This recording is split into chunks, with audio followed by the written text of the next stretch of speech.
Hello, friends. This is Confessions with Amy, and I'm glad you're visiting my channel.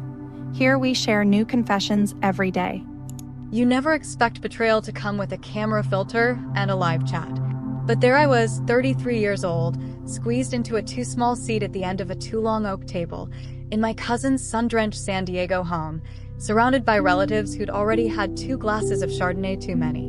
And right across from me, nestled between a bowl of overcooked green beans and a smug sense of entitlement, sat my father, laughing. The camera was propped on a ring light. My cousin Vega, yes, she changed her name from Lisa to Vega because branding, was live streaming our intimate family gathering for her 60K subscribers. She called it Dinner with the Dysfunctionals. I always assumed it was ironic. Turns out, it was just accurate. "Look at Cordelia," my dad said, tilting his wine glass toward me. His voice carried that lazy Southern California drawl he picked up after we moved here from Michigan when I was 11. Still single, no kids, just a sad little apartment full of expired candles and unpaid parking tickets. But she did buy me a new kidney. "Cheers, sweetheart." The room laughed. Actual laughter. Someone knocked a fork off the table. Vega zoomed in on my face.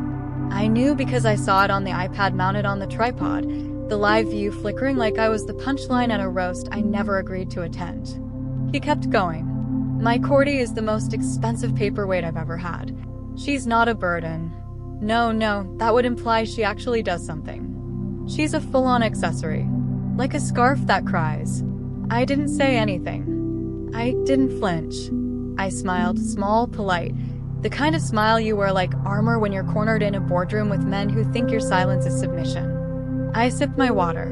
My hands were steady. That part surprised me. They moved on quickly. Back to someone's engagement. A new crypto investment. Aunt Renata's collagen mishap. Vega angled the camera away from me, searching for the next shiny disaster to monetize. But something broke in me. Not in the loud, explosive way you might imagine. No slammed fists or shattered plates. It was quieter, colder. A decision, made in the hollow space between humiliation and clarity. That was the last night I paid for my father's treatment. The next morning, I woke up to the buzz of notifications, YouTube comments, DMs, missed calls from Vega, even a tag on TikTok. Apparently, a 10-second clip of me blinking in stunned silence had already been turned into a meme. When you realize your dad just ratioed your existence. Candles and kidney girl.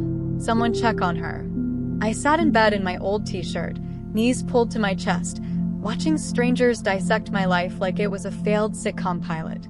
I wasn't even angry. Not yet. Just hollow.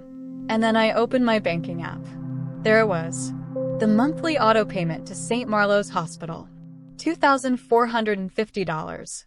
Set up 4 years ago, when Dad's renal failure became critical and he'd burned through his insurance fighting with Medicare over non-essential treatment clauses. He never asked me directly. He just cried on the phone one night, said he didn't want to be a burden. I, of course, rushed in with a credit card and a savior complex. But yesterday, in front of a live audience, I'd apparently been downgraded from savior to scarf.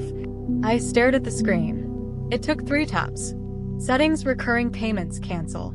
A little loading will spun for a few seconds. Then it was done.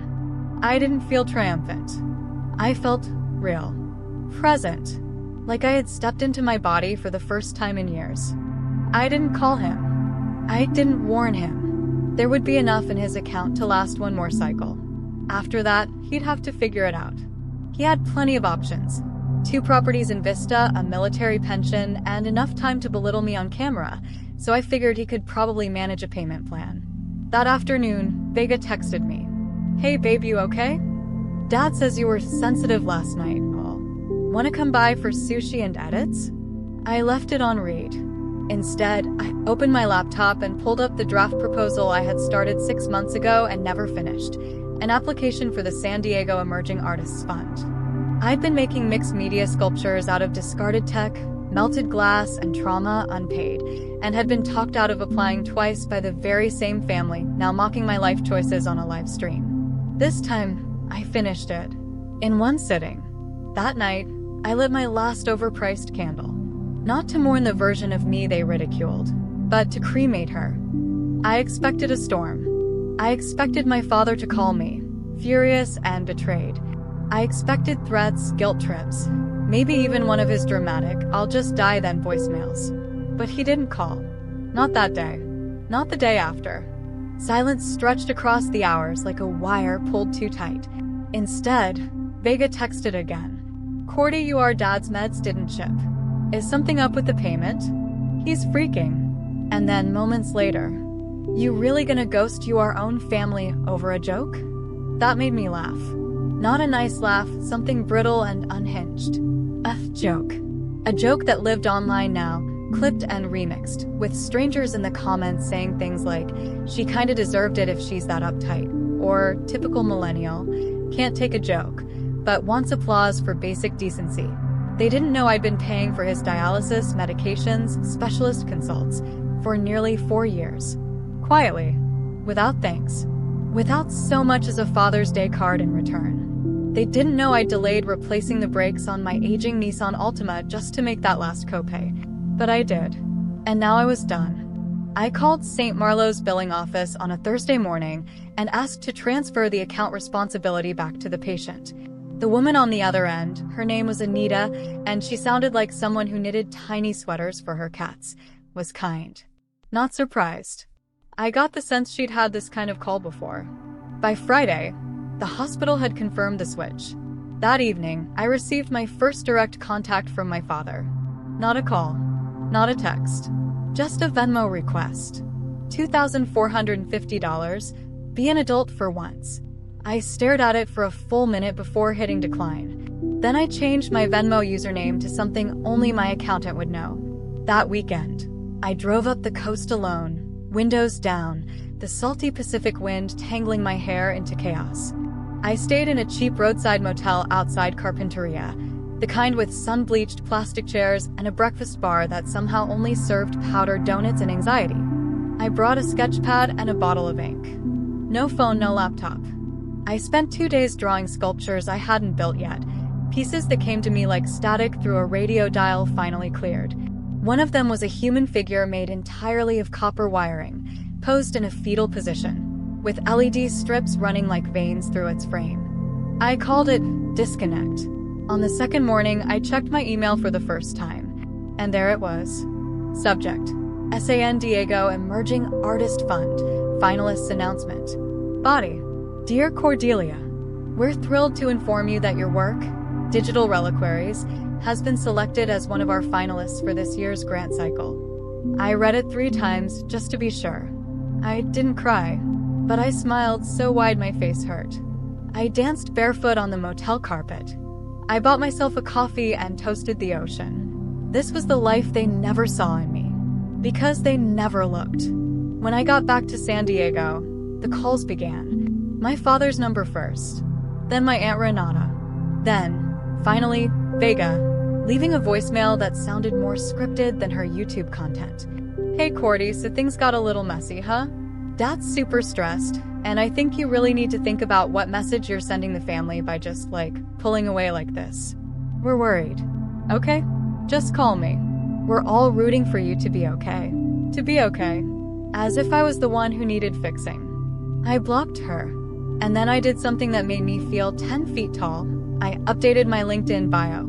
Multimedia artist. Studio founder. Finalist. SD Emerging Artists Fund. Former emotional workhorse. Reclaimed human. By Monday, I had 3 inquiries from local gallery curators asking to see more of my work. Turns out, once you stop holding everyone else up, your own feet touch the ground. The gallery was in a converted warehouse in Barrio Logan. Raw brick, tall ceilings, the scent of sawdust and turpentine clinging to the air. My first solo showing was 2 weeks away, and I was there late, supervising the lighting rigs, pretending I understood electrical work. I wore a jumpsuit with paint stains I wasn't ashamed of. That's when I saw him, standing just inside the entrance, looking painfully out of place. My father. His name is Ellison, but no one's called him that since 1983. He always insisted on Dad, capital D, like a title. But when I saw him under the exposed industrial lights of my new life, he looked smaller. Not frilled, just minimized. A man out of context. He didn't walk toward me. He waited, like I was supposed to go to him. So I didn't. Instead, I said, "What are you doing here?" His jaw twitched. "Wanted to see what you built, I guess. Funny. Thought you said I was incapable of building anything but resentment." He glanced around at the sculptures, tangled steel frames, melted circuit boards, glass lungs lit from within. Pieces built from the debris of a life spent being useful to everyone but myself. "I didn't mean," he started. "You did." My voice was even. "And you said it publicly. Repeatedly. For an audience." He took a step closer. "That was Vega. She was trying to. She didn't make you say any of it. You laughed, Dad." I looked him straight in the eye. "You made me the family mascot for failure, while I was quietly saving your life with every paycheck I had." His mouth opened. Closed. "I canceled the payments. You know that." I walked past him, adjusting a small sculpture, copper bones wrapped in shattered phone screens. "If you're here to guilt me into turning them back on, you can go now." He didn't move. "I'm not here for money," he said finally. I turned. "Then what?" "I guess to say thank you." That caught me off guard. "For what?" I asked. Not hostile, genuinely confused. "For everything." I didn't see it before, and maybe I still don't get it. But I've been sick and bitter and loud for a long time. I took it out on you because you didn't leave. He swallowed. "Until you did." I didn't answer. I didn't know how. He nodded to the sculpture beside me. "That one looks like your mother." It did. I hadn't meant for it to, but the sloped shoulders and translucent torso carried her grief. Her absence. "She would have been proud of you," he said. "That would have been nice to hear a decade ago," I replied. "But I'll take it." We stood there in silence for a moment. Not reconciled, just leveled. He didn't ask for money again. He didn't offer an apology with a catch. He just looked at me, this woman he no longer recognized, and left. When the door shut behind him, I didn't cry. I didn't collapse. I didn't question myself. I just walked back to my sculpture, took out my pen and wrote the label for it. Absence as inheritance. Medium, reclaimed electronics, broken glass, acrylic, unspoken words. That night, I slept 8 full hours. No nightmares. No mental inventory of medical bills. No panicked budgeting. Just sleep. Clean and uninterrupted. It was the first real peace I'd had in years. The night of the gallery opening, it rained. Not the polite coastal drizzle San Diego usually gets in January, but a full, cinematic downpour. The kind that makes you believe the universe is cleaning house. I arrived early, soaked to the knees but radiant inside. The space buzzed. Not with noise, but with energy. Real energy. The kind that moves between people when they're seeing something they didn't expect, something that makes them lean in. My show was called Digital Reliquaries, a collection of sculptures made from obsolete tech, broken tools, discarded screens. They were relics of everything I used to carry. And the night was mine. People came. A lot of people. Not just gallery regulars or critics, but strangers who had read the online article someone wrote about my work. How I turned familial pain into art, how I used wires like veins and processors like hearts. I saw a woman cry in front of Disconnect. I saw a boy ask if Rescue Loop was based on depression. I overheard someone say, "You can feel her history in this room." And none of them knew about the live stream, or the Venmo requests, or how I used to calculate my grocery budget after sending money to the man who once called me a crying scarf. Because they didn't need to. That wasn't who I was anymore. At 9:17 p.m., my phone buzzed. A text from an unknown number. I saw the piece, the one with her silhouette. "Thank you, E. Ellison." I didn't reply. I didn't need to. He had seen what I made. That was enough. Later that night, as the crowd thinned and the last of the wine glasses were collected, the gallery director, Sophia, pulled me aside. "We'd like to offer you a residency," she said. 3 months. Full stipend. You'd teach workshops and, well, just build. I blinked. "Me." She smiled. "You." I didn't need to think about it. I said yes. And in that moment, I realized something so simple. It felt like breath. I didn't know anyone my success story. I didn't need to make it redemptive, or inspirational, or tied to my trauma. I could just live it.